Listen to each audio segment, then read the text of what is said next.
Hello students, 10th class Hindi medium chapter 4 exercise 4.2 को हम इससे पहले की क्लास के अंदर कंप्लीट सॉल्व कर चुके थे। आज हम 4.3 स्टार्ट कर रहे हैं और 4.3 का क्वेश्चन नंबर 1 है, यदि निम्नलिखित द्विघात समीकरणों के मूलों का अस्तित्व हो तो इन्हें पूर्ण वर्ग बनाने की विधि द्वारा ज्ञात कीजिए। देखिए, जो पहला क्वेश्चन है यह है पूर्ण वर्ग बनाने की विधि, और पूर्ण वर्ग जो विधि है ये आपके सिलेबस से रिमूव हो चुकी है, इसको हटा दिया गया है। और यही क्वेश्चन को इसका दूसरा मेथड है क्वेश्चन नंबर 2 में कि प्रश्न 1 में दिए गए द्विघात समीकरणों के मूल द्विघाती सूत्र का उपयोग करके ज्ञात कीजिए। तो फर्स्ट क्वेश्चन को हम द्विघाती सूत्र के प्रयोग से करेंगे। तो देखिए, क्वेश्चन नंबर 1 है 2x² - 7x + 3 = 0। ये आपकी एक द्विघात समीकरण है और इस द्विघात समीकरण को हम द्विघाती सूत्र के प्रयोग से करेंगे, यानी कि बाई क्वाड्रेटिक फॉर्मूला। द्विघाती सूत्र का इंग्लिश मीनिंग है बाई क्वाड्रेटिक फॉर्मूला। तो बाई क्वाड्रेटिक फॉर्मूला क्या है? तो देखिए, इसके इस इक्वेशन को अगर हम समीकरण के क्वाड्रेटिक जो इक्वेशन है, इस क्वाड्रेटिक इक्वेशन को अगर हम व्यापक रूप से कंपेयर करें, general form of quadratic equation, उससे अगर हम कंपेयर करके देखें तो यहाँ पर a की वैल्यू 2 है, b की वैल्यू -7 है और c की वैल्यू 3 है। तो क्या लिखेंगे? इस समीकरण की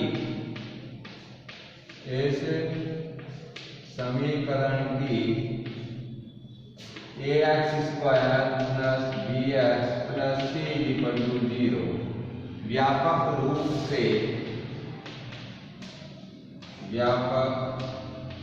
रूप से तुलना करने पर, अगर हम इससे तुलना कंपैरिजन करेंगे तो a = होगा 2, a = 2, a is the coefficient of x², यानी कि a है जो x² का गुणांक है, वो कितना है? 2 है।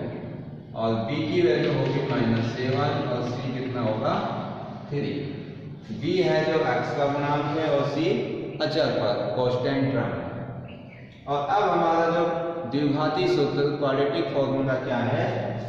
द्विघाती सूत्र से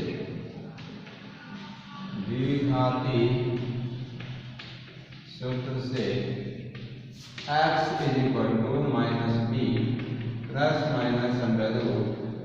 ± √b² - 4ac/2। तो इस फॉर्मूले में हम a, b, c की वैल्यू पुट कर देंगे तो हमारे पास x की वैल्यूज आ जाएंगे। तो देखिए भाई, तो x = b की वैल्यू कितनी रखेंगे? -7। तो माइनस तो ये फॉर्मूले का है ही, और b की जगह रख देंगे हम -7 ± b की जगह -7 का होल स्क्वायर -4 a की जगह 2 इंटू c की जगह 3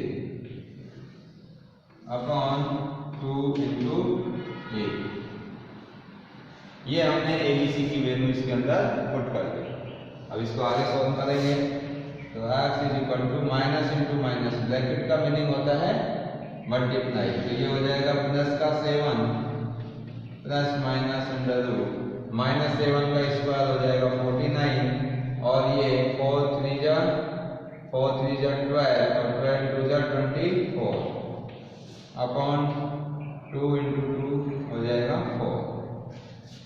ठीक है भाई, अब यहाँ से आगे देखिए इसको, x =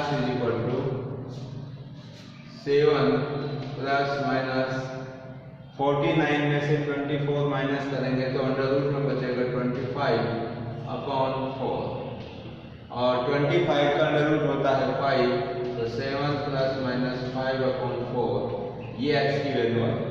अब इसमें देखिए एक साथ दो साइन आ रहे हैं, पॉजिटिव और नेगेटिव, तो दो वैल्यू जो x की आएंगी वो कैसे आएंगी, एक बार हम पॉजिटिव साइन लेकर सॉल्व करेंगे और एक बार नेगेटिव साइन लेकर सॉल्व करेंगे।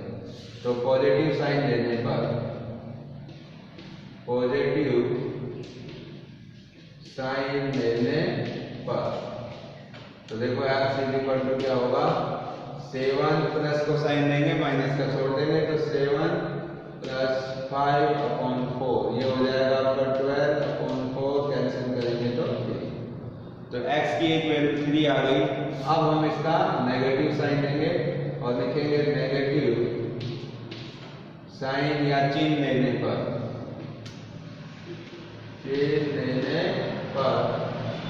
तो x इक्वल टू, अब यहाँ पर आप पॉजिटिव साइन को छोड़ देंगे, माइनस वाला साइन लेंगे, तो x इक्वल टू 7 - 5/4 और 7 में से 5 माइनस करेंगे तो 2/4 कैंसिल कर देंगे तो 1/2।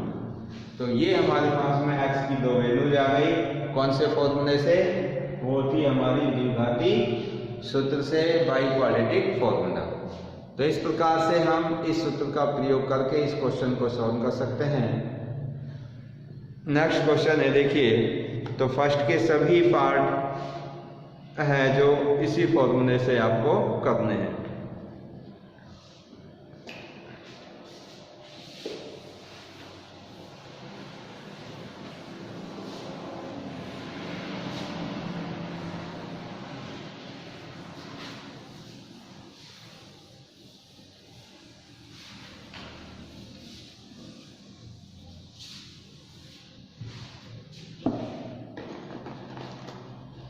देखिए भाई, नेक्स्ट क्वेश्चन है इसका, क्वेश्चन नंबर 3।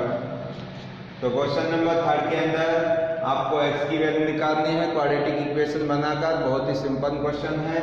इसमें आप एलसीएम लेकर जो आपको क्वेश्चन दे रखा है इसको पहले जनरल फॉर्म में रखना है आपको और फिर डायरेक्टली इसी मेथड का यूज करके सॉल्व करना है। तो देखिए इसका नेक्स्ट क्वेश्चन है, क्वेश्चन नंबर 4। देखिए, 3 वर्ष पूर्व रहमान की आयु का व्युत्क्रम और अब से 5 वर्ष आयु के व्युत्क्रम का योग 1/3 है, उसकी वर्तमान आयु ज्ञात कीजिए। बहुत इंपॉर्टेंट क्वेश्चन है ये। तो 3 वर्ष पूर्व रहमान की आयु का व्युत्क्रम, अब यहाँ पर एक शब्द आया है व्युत्क्रम, इसका मतलब इंग्लिश में इसको बोलते हैं रेसिप्रोकल। जैसे 1/2 है तो इसका रेसिप्रोकल क्या होगा, 2/1। 3/2 का 2/3। तो व्युत्क्रम में जो भी संख्या है उसका हम रेसिप्रोकल कर देते हैं, उसका उल्टा कर देते हैं। तो 3 वर्ष पूर्व रहमान की जो आयु है उसका व्युत्क्रम और 5 वर्ष पश्चात आयु के व्युत्क्रम का जो योग है वो कितना है, 1/3 है। तो अब हमें उसकी वर्तमान आयु ज्ञात करनी है। तो रहमान की वर्तमान आयु को हम क्या मान देंगे, x। तो क्या लिखेंगे, माना रहमान की वर्तमान आयु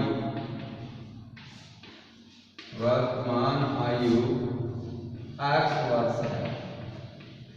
कितनी वर्ष है भाई, x वर्ष।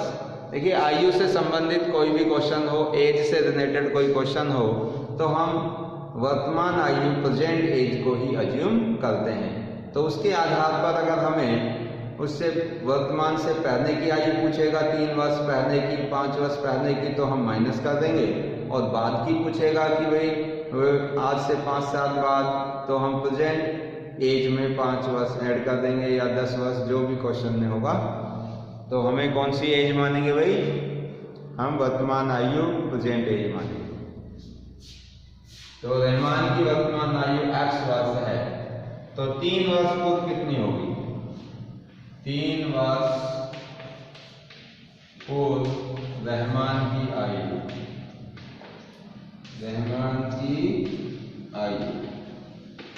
बताओ 3 वर्ष पूर्व। तो इस प्रेजेंट में से 3 माइनस कर देंगे तो x - 3 वर्ष आ जाएगा। फिर क्वेश्चन में कह रहा है कि इसके 3 वर्ष पूर्व आयु का व्युत्क्रम, तो इसका व्युत्क्रम करेंगे तो 1/x-3 हो जाएगा। अब 5 वर्ष बाद इसकी आयु, 5 वर्ष बाद रहमान की आयु, तो क्या हो जाएगा x+5। अब प्रश्नानुसार देखिए, प्रश्न के अनुसार अकॉर्डिंग टू क्वेश्चन 3 वर्ष पूर्व जो आयु है इसका व्युत्क्रम यानी कि इसका रेसिप्रोकल कर देंगे, इसके नीचे 1 मानकर 1/x-3, और 5 वर्ष बाद की जो आयु x+5 इसका रेसिप्रोकल 1/x+5, और इन दोनों का जो योग दे रखा है वो 1/3 है। तो according to question 1/x-3 plus 1/x+5 is equal to 1/3। तो ये हमारे पास में इक्वेशन क्रिएट हो गई। अब इस इक्वेशन को हमें व्यापक रूप में लेके आना है, मतलब जनरल फॉर्म में इसके अपॉन को खत्म करने के लिए हम क्या करेंगे, इसका एलसीएम निकालेंगे। तो देखो क्या होगा, इसका एलसीएम हो जाएगा x-3 और x+5, दोनों डिफरेंट फैक्टर हैं तो इनको मल्टीप्लाई के रूप में दे देंगे x-3 और x+5। अब x-3 और x+5 में जब आप इससे डिवाइड करोगे, क्योंकि एलसीएम में इसका डिवाइड करते हैं, तो ये कैंसिल हो जाएगा, x+5 बचेगा, इसको 1 से मल्टीप्लाई करना होगा तो x+5 आएगा। ऐसे इसका इसमें डिवाइड करेंगे, कैंसिल, x-3 बचेगा, और उसको 1 से मल्टीप्लाई करेंगे तो यही आएगा 1/3। अब देखिए इसके अंदर x और x दोनों ऐड हो जाएंगे, 2x, और 5 में से 3 माइनस हो जाएगा तो कितना बचेगा 2। तो इक्वेशन क्या बन जाएगी, यहाँ पर x+x हो जाएगा 2x, और 5 - 3 ये हो जाएगा 2 अपॉन, इन दोनों का हम मल्टीप्लाई कर देंगे। पहले चलो अगले स्टेप में करेंगे, x-3 और x+5 इज इक्वल टू 1/3। ठीक है, तो देखिए अब इनको हम क्या कर देते हैं, क्रॉस मल्टीप्लाई, इसको इससे और इसको इससे कर देते हैं। तो देखिए जब इसको इससे करेंगे तो सेम ये नंबर बनेगा, x-3 और x+5, इसको इस 3 से करेंगे तो क्या हो जाएगा 6x + 6। अब इसको मल्टीप्लाई करेंगे, x को x से तो x², x को 5 से तो 5x, और -3 को -3 को x से करेंगे तो -3x, और इसको इससे करेंगे तो -15 इज इक्वल टू 6x + 6।